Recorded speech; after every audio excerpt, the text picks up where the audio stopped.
No praise unto Yahweh Shema Shabashim Kodash, double honors unto the apostles of Great Millstone. This is the brother Badia from GMS UK, GMS Yorkshire, coming to give you another video on the brothers to be pushing this truth in sincerity. And this is going to be a relatively quick video. We're going to go into this trucking organizations that you have throughout the United States. That are going to be affected with this mandate that Biden's just put in. And effectively what you're going to see is a very similar scenario as to those that was happening around about the 1900s, 1920s, when you had the rise of the trucking industry and how they could basically bottleneck America into submission. And this is not going to be the case because we know ultimately chaos is something that these elite banking families want to do. So having the trucking industry fall apart, that's all right. That's going to be more reason to have the army come in and take over the operations that they have out there. So I'm in no way insinuating that these truckers are going to have the upper hand, but it's all part of the chaos that Esau's coming with. So what you have to understand about the trucking industry, pretty much America runs off of trucking, right? Long haul trucks. And any vastly industrialized place that you see throughout the four corners of the earth, it's all trucks and trains, man. It's all trucks and trains. Food gets loaded on a truck. Goods get loaded up on a truck. I mean, all you have to do is wake up about 6 o'clock in the morning and you drive around the city and there'll be nobody out there but a whole bunch of trucks dropping off food, maybe early in the morning, maybe late in the night.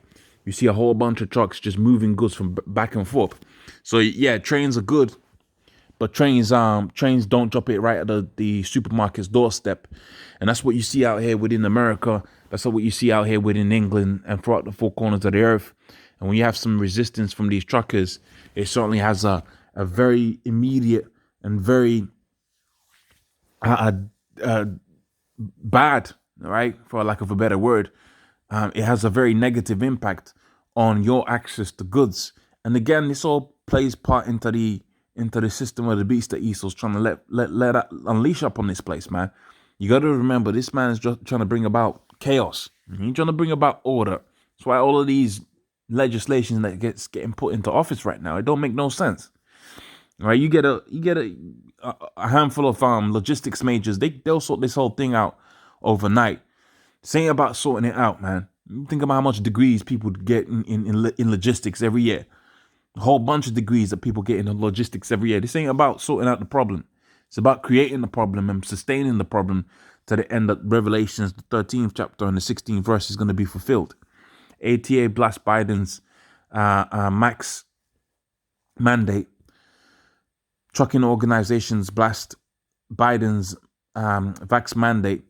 American Trucking Associations presidents and CEO Chris Spear pushed back on Biden's plan to require companies with more than 100 employees to mandate the C-19 stab and jab or require workers to undergo weekly testing.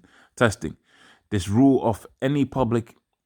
first rule of any public health policy should do no harm, he said. Unfortunately, these latest mandates and unintended consequences will create a fall short of that standard. Biden has charged the Occupational Safety and Health Administration to develop the rule, which is expected to impact more than 80 million, right? 80 million unmaxed, unjabbed, right? Natural, not the property of the states, workers in the private sector business with 100 employees or more. The agency will issue an emergency temporary standard to implement it. Let's go down to the truckers, man. The Owners Operator Independent Drivers Association said it believes the decision regarding the stab and jab to be a personal choice for individuals. That's how they believe, right? And likewise for the company. The organization, however, noted that it is currently unknown how the mandate will affect trucking. So if they're resisting it, and obviously the people that work underneath them are going to resist it, right? Tyson Foods, right, employs 1,300 truckers. What would it say about them? if these mandates are designed to protect Americans, but then why the discriminatory 100 employment threshold? So they're pushing back, man. They're pushing back. And what you're going to see, because I just seen a brother posted this article, another article, but you're going to see these places, these truckers, man, they're going to be affected. And if they want to strike or whatever, they might go into a strike, right? And that's going to add fuel to the flames of hunger, right? And that, you better believe you're going to be touched by that hunger, man. People are seeing shortages all over the place now. There's already been a whole crazy trucker situation out here within the UK and all over the world, but things are only going to get more difficult. And you can see that these big corporations, whether they be paid off or whatever the situation is, all right, whether they're playing into the hand or whether they bought and paid for and they just going with what they're told, whatever the situation is, you're going to see that things are going to start to fall apart, right? Things are going to start to fall apart. And as a result of things falling apart, hunger is going to be seen within the earth, such as a time that has never been seen within the course of the earth, man. So with that, I'm going to say all praise unto Yahweh, Shema, Shabbat, Shema, Kodash, double honors unto the apostles, a great millstone, and honor your brothers to be pushing this truth in sincerity. Shalom.